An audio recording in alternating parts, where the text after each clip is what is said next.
அன்பை வெளிப்படுத்தும் எதையும் கொண்டு வாருங்கள் என்று 4 மாணவர்களை அனுப்பினார் ஒரு குரு.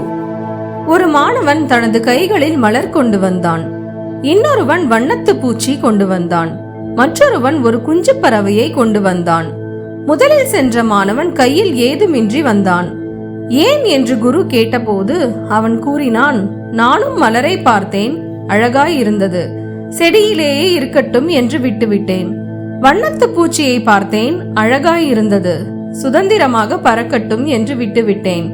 குஞ்சு பறவையை பார்த்தேன், அழகாய் இருந்தது, தாய் பறவை தேடும் என்று விட்டுவிட்டேன். அந்த மாணவனை பாராட்டிய குரு, அன்பு என்றால் இதுதான் என்று கூறினார்.